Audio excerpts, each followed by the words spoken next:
দেখা যায়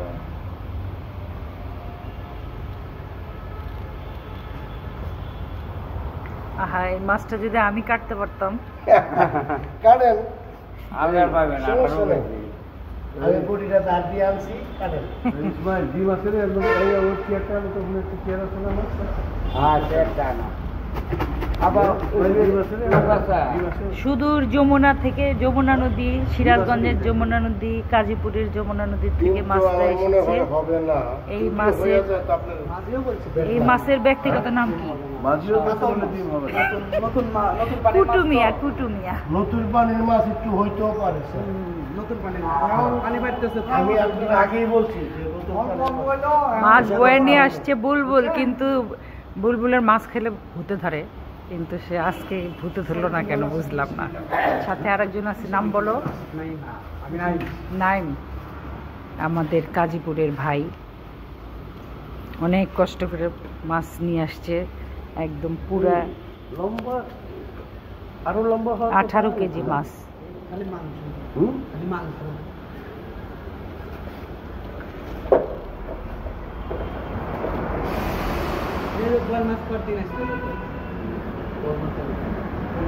বিসমিল্লাহ। আমিও বড় মাছ কাটতে পারি।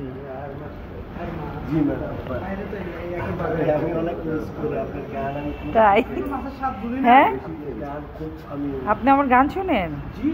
ও আচ্ছা আচ্ছা আচ্ছা আচ্ছা, তাহলে গান গাইতে গাইতে মাছ কাটেন।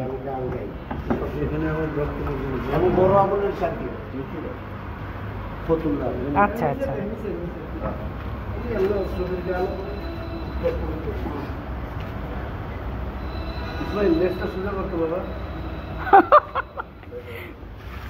ও একটু উজানি টাইপের, সেই জন্য লেজ এরকম। মাছ ঠিক আছে তো? না, বরফ ছাড়া কিন্তু একদম ডাইরেক্ট নদী। আপনি আমার ফোন দিচ্ছেন না যে ইসমাইল মাছটা ওইখান থেকে আসতে এখন তো ভাই বুদ্ধি দিলে তো বরফ। আমি বললাম এই মাছ বরফের দিয়ে 8 ঘন্টা পর্যন্ত কি জানি আমি কাপ করি, আমি না বললে তো আমি আরো 1-1.5 ঘন্টা আগে আসতে পারি। এই যে বেলুর ঠিক আছে। আচ্ছা আচ্ছা, বসে দেখো না বলি গোটা ভাগো পাশে মরনে কি আছে জীবনে আমার, হয়তো আমার প্রাণ তুই কাট কাট কাঁদবে শুধু, হয়তো আমার প্রাণ কাঁদবে শুধু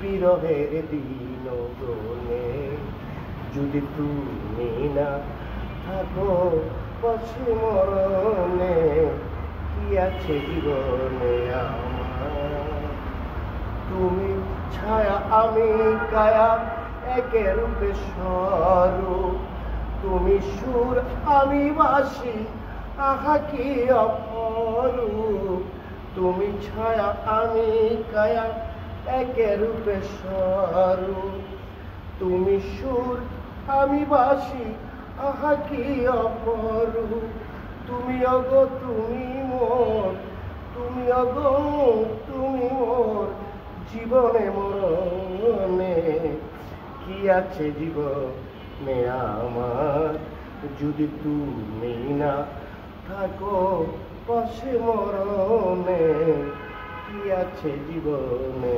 আমার। তাই তালি হবে, তালি। ভাই আপনার নামটা বলেন। আমার নাম মোহাম্মদ ইসমাইল। আচ্ছা, শান্তিনগর বাজার। জি জি। কার মধ্যে কি আছে আসলে আমরা কেউ জানি না। উনি একবার মাছ কাটতেছেন, আবার কি সুন্দর গান গাইলেন। তার মানে ভিতরে, ওনার ভিতরে একটা শিল্পী সত্তা লুকায় আছে। কারো শিল্পী সত্তা প্রকাশ পায়, কারো প্রকাশ পায় না, সবই আল্লাহর হিসাব।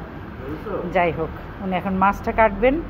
তো এটা এক যমুনা নদীর কাতল মাছ, আমার অনেক বড়, কেজি কত আর না বলি।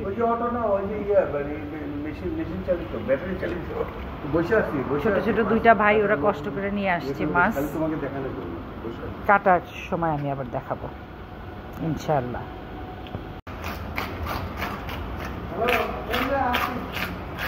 ওই যে আপনি একটু নিয়ে যান তো বাসায়। মাছ কাটতে হবে আবার লাইট করলো। এই জানতে বসে গেল। না এই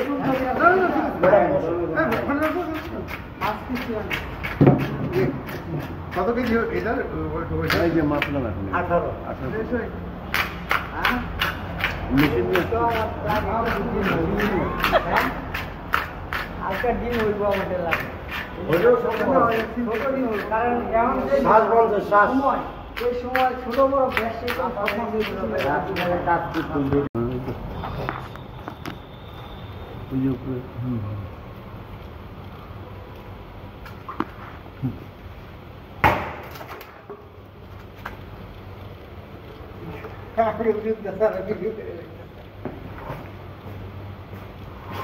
এই শাহজাহান কই গেল শাহজাহান? শাহজাহান বল আনতে গেছি।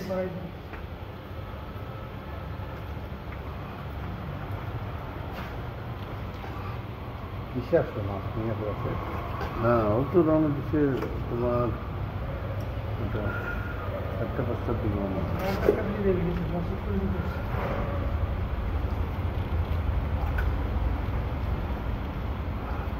ইয়েতে বাসে আসছে রাত্রি নাম সেখান থেকে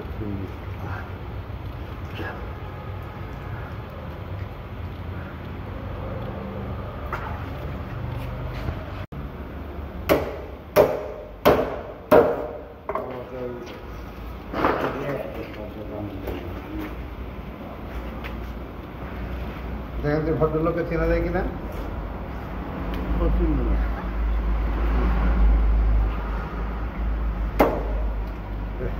পুরা মৃত্যু হয়ে গেছে, ফুল মৃত্যু হয়ে গেছে।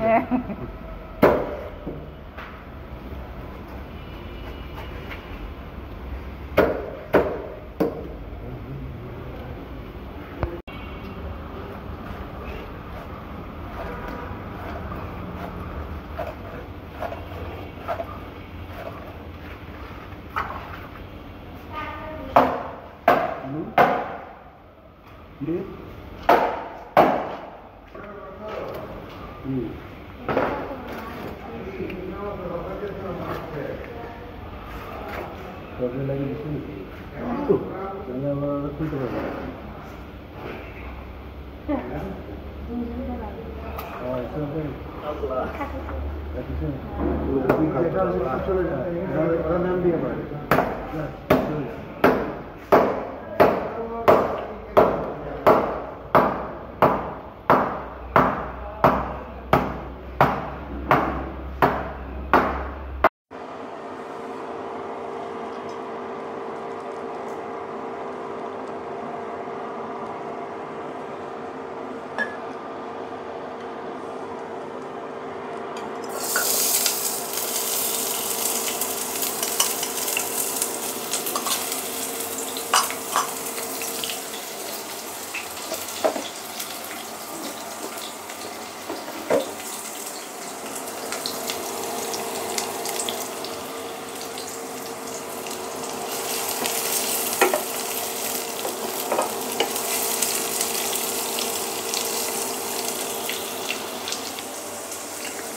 হ্যালো, আসসালামু আলাইকুম। সবাই কেমন আছেন? আমি আলহামদুলিল্লাহ ভালো আছি, নিশ্চয়ই আপনারাও অনেক ভালো আছেন। অনেক দিন পর আজকে রান্নার ভিডিও নিয়ে আপনাদের সামনে উপস্থিত হলাম। ভিডিওতে প্রথম দিন দেখেছেন বড় একটা মাছ যমুনা নদী থেকে এসেছে, সরাসরি যমুনার জেলে ভাই ধরেছিলেন। সেখান থেকে ভিডিও কল দিয়ে আমাদের জানানো হলো যে প্রায় 18 কেজি ওজনের মাছ। তো 18 কেজি ওজনের মাছের আসলে অনেক দাম, তারপরেও আমার হাজব্যান্ড মানে এটার লোভ সামলাতে পারলেন না। তারপরে সে অনেক রকম অনেক কাণ্ড কারখানা করে সেই মাছ আস্তে আস্তে রাত 12টা বাজলো। অতক্ষণ পর্যন্ত তো শান্তিনগরের মাছওয়ালা ভাই যিনি মাছ কাটেন উনি থাকেন না, তো উনি আমাদের জন্যই স্পেশালি স্যাক্রিফাইস করলেন আর কি, যে ওনাকে নাকি সেদিন বাজারে থাকতে হবে, বাসায় যেতে পারবেন না। তারপরে উনি ওনার একদম মাপার যন্ত্র, বটি, তারপরে আরও কী সব লাগে বড় মাছ কাটতে। তো তারপরে যখন মাছটা আসলো তখন মনে হচ্ছিল যে একটা একদম মানুষের ছোটোখাটো একটা মানুষের সমান 18 কেজি মাছ। তো কিন্তু যেটা হয়েছে যে মাছটা মানে একটু বয়স আর কি, 18 কেজি তো আর একদিনে হয় নাই, অনেক অনেক সময় লেগেছে তার বেড়ে উঠতে। তো তারপরে আমরা সেটা অলরেডি খেয়েছি, অনেক রকম করে খেয়েছি। আজকে আমি যেটা করব সেটা এই সাধারণ তেল সুরা, মানে একটুখানি রান্না করছি, তেল সুরাই রান্না করব। আমার পেঁয়াজটা ভাজা হচ্ছে, ভাজা হলে তারপরে আমি সাধারণ মশলাই দিব। তো এই ফাঁকে আমি একটা জিনিস দেখাই আপনাদের। আমি হলো এইবার এই বছরের আমের আচার বানিয়েছি। এটা কাশ্মীরি আচার, এটা গুড় দিয়ে জাল দেওয়া আচার। এটা কাশ্মীরি, এটা আসলে এরকমই বানাতে চেয়েছিলাম, ঝরঝরে কাশ্মীরি আচার, কিন্তু এটা আসলে এটা একটু চুনের পানিতে কম ভিজানো হয়েছিল, ভর্তা হয়ে গেছে। আর এইগুলো একদম ঝাল আচার, একদম রেগুলার ঝাল আচার। আর এই আচারটা আমটা গলানো, চিনি দেওয়া, অনেক বেশি সরিষা দেওয়া, কিন্তু এটাতে ভিতরে ভিতরে বোম্বাই মরিচ আছে। তো এখানে একটা গল্প বলি। গল্পটা হলো যে একটা লোক, তার প্রয়োজন, খুব প্রয়োজন, মাঝরাত্রে একজনের কাছে গিয়েছে যে ভাই আপনার কাছে কি পুরানো সিরকা আছে, ভিনিগার, পুরানো ভিনিগার আছে, আমার খুব দরকার। তখন ওই লোকটা বলল যে হ্যাঁ পুরানো ভিনিগার অবশ্যই আছে, কিন্তু যদি এরকম কেউ চাইলেই আমি দিয়ে দেই তাহলে তো আমার ভিনিগারটা পুরানো হতো না। আমি এখানে আসলে একটা মেসেজ দিতে চাইলাম যে এই আমের আচারগুলো আমি সারা বছর খাওয়ার জন্য বানিয়েছি। খুব একদম মানে একদম খুব অতি আপন যারা, তাদের অল্প একটু একটু দিব, কিন্তু এটা আসলে সারা বছর। কারণ আমার মানে এই যাবতের জীবনে আমি কখনো আচার কিনে খাই নাই। শাশুড়ি যখন বানাতেন, মা যখন বানাতেন, তাদেরটা খেয়েছি, কিন্তু যখন থেকে আমি আচার বানানো শুরু করেছি তখন থেকে শীতের সময় আমি জলপাইয়ের আচার বানাই, আবার ফাল্গুন চৈত্রতে আমি তেঁতুলের আচার বানাই, আবার আমের সময় বৈশাখ জ্যৈষ্ঠতে আমি আমের আচার বানাই। এই বছরে 3 বার আচার বানাই, আমার কখনো আচার কিনতে হয় না। তো যাই হোক, আমি যে মেসেজটা দিতে চাইছি সেটা হলো আমার আচার চাহিয়া কেউ লজ্জা দিবেন না। এটা জাস্ট ফান করলাম। হ্যাঁ ফান না, আচ্ছা আচ্ছা ঠিক আছে। আমার পেঁয়াজ ভাজা হয়ে গেছে। এই আমার ধারণা এগুলা ওই যে হাইব্রিড পেঁয়াজ আছে না, সেগুলোই একটু ছোট ছোট করে দোকানিরা চালাকি করে বিক্রি করে, যার জন্য এটা ভাজাই হতে চায় না। তো যাই হোক, যত চালাকি করবে কি আর করা, বাংলাদেশিরা অনেক আমরা দোকানের কাছ থেকে আমরা অনেক চালাকি পাই, অনেক রকম অনেক কিছু। এখানে আমি মশলা আগে দিয়ে রেখেছি, রসুন বাটা, আদা বাটা, জিরা বাটা আমি দিয়ে দিচ্ছি। সবাই বলে যে আমি একটু মশলা বেশি খাই, হোক। আপনারা কি জানেন যে এই করোনায় আমাদের দেশের যে মশলা, এবং আমরা যত রকম মশলা খাই একটু বেশি খাই আমরা মশলা, আর এবং ফলাদি আম কাঁঠাল, যখন করোনা শুরু হয়েছিল তখন তো একটু কয়েকদিন পরেই আম কাঁঠাল আসলো, সেটা কিন্তু আমাদের অনেক সুরক্ষা দিয়েছে। তারপর থেকে আমি এই আদা রসুন বাটা, গরম মশলা, জিরা, হলুদ সব কিছুকে আমি শ্রদ্ধা করি। আমি একটু পানি নিয়ে আসি। কষানো হয়ে গেছে, আমি 2-3 বার পানি দিয়েছি। এখন একটুখানি ধনেপাতা এখন দিব, আবার হওয়ার পরে শেষের দিকে আরেকবার দিব। এই যে কয়দিন ধনেপাতা খাওয়া যায়, এখন একদম বুড়া হয়ে গেছে, ডাঁটগুলো শক্ত শক্ত, আল্লাহ জানে কতগুলো ফরমালিন দেয়, আল্লাহ মাফ করুক। কাঁচামরিচও দিব, যেহেতু একদম পোক্ত মাছ, এটা কাতল মাছ, পোক্ত কাতল মাছ, আমি এটাতে একটু ঝাল করি, রগে ঝাল করি রান্না করি। পানিটা একটু ফেলে আসি।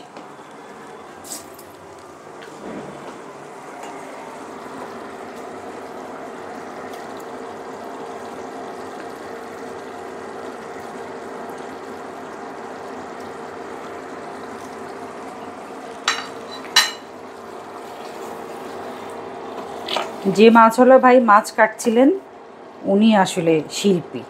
উনি মাছ কাটতে কাটতে, আপনারা ভিডিওতে দেখবেন, দেখেছেন অলরেডি প্রথম দিকে, যে মাছ কাটতে কাটতে উনি গান গাচ্ছিলেন। তো সেই সময় মাছের খবর দিয়েছে আমার সাহেব অনেককেই, যে কেউ যদি নেয় আর কি। তো তখন আমাদের আবু সাইদ জাহাঙ্গীর, আমাদের জাহাঙ্গীর ভাই, উনি আমাদের শিল্পী এবং প্রমোটার, উনি আসলেন। তো তখন ওই মাছওয়ালা জাহাঙ্গীর ভাইকে চিনে, বলতেছে যে কী জাহাঙ্গীর ভাই কেমন আছেন, মানে এরকম, মানে কুশল বিনিময় করতে করতে তারপরে জাহাঙ্গীর ভাইকে একসময় বললেন, আপনি তো আমাকে বিদেশ নিয়ে যেতে চাইছিলেন, আর তো আর নিলেন না। তো জাহাঙ্গীর ভাই স্বভাব সুলভভাবে হাসছিলেন, যে মানে ওনার আসলেই সুন্দর সুন্দর কণ্ঠ।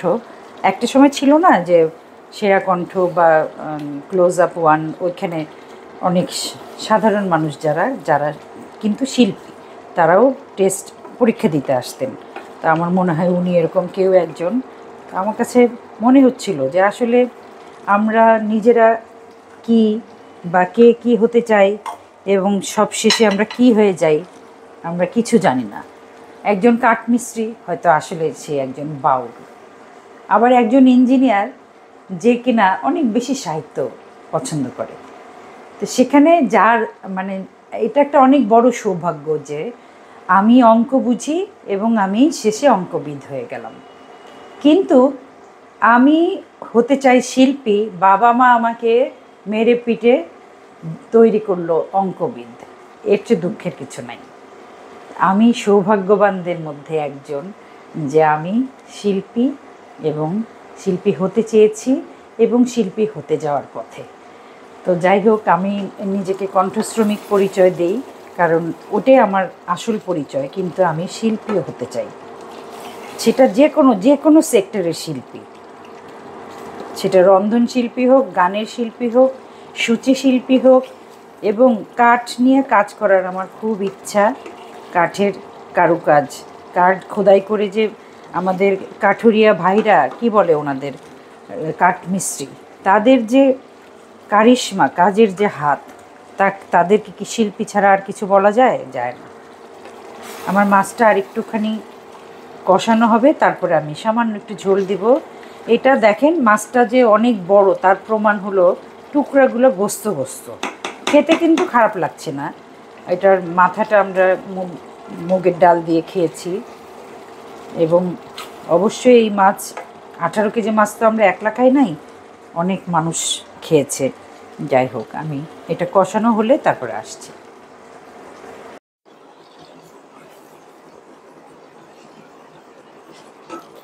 আমার সোনার পাতিলে শ্রদ্ধেয় মাছ কষানো হয়ে গেছে, একটু গরম পানি দিচ্ছি। তরকারির মাঝখানে বা সালুনের মাঝখানে যদি পানি দিতে হয়, কখনো ঠান্ডা পানি ব্যবহার করবেন না। সালুনের টেম্পারমেন্ট নষ্ট হয়ে যায় আর সময়ও নষ্ট হয়।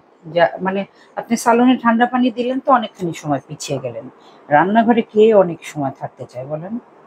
আমি যে রান্না করি সেটা হলো খুশিতে এবং ঠেলায়।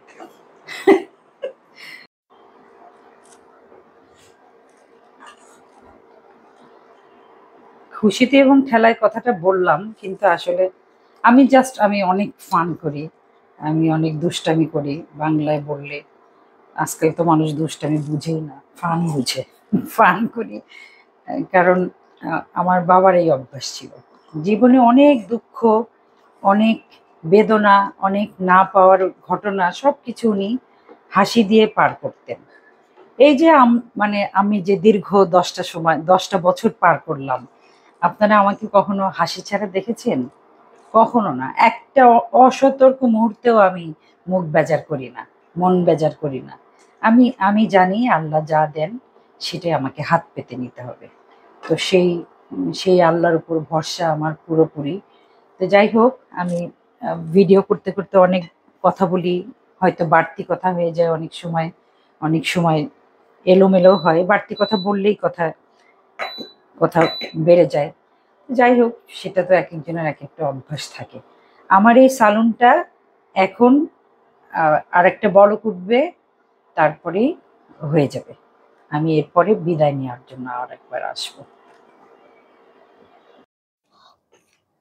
হয়ে গেছে আমার যমুনা নদী থেকে আনা কাতল মাছের তেল সুরা। এটা আমি বাড়বো না, এখানেই এই হাঁড়িতেই সার্ভ করব। এই হাঁড়িগুলোর একটা দোষ হলো যে ঢাকনা, সুন্দর একটা ঢাকনা থাকলে আরো বেশি ভালো হতো। যাই হোক, আবারও এক কথা বলি, ঘরের খাবার খাবেন যাতে নিজের প্রশান্তি, যে আপনি কি খাচ্ছেন সেটা আপনি ঠিকঠাক জানেন। আমরা কিন্তু ইচ্ছে করলে শুকনো মরিচ, হলুদ এগুলো গুঁড়ো করে আমরা দোকানে গুঁড়ো করে এনে আমরা সংরক্ষণ করে খেতে পারি, খুব একটা খাটনি হয় না তাতে।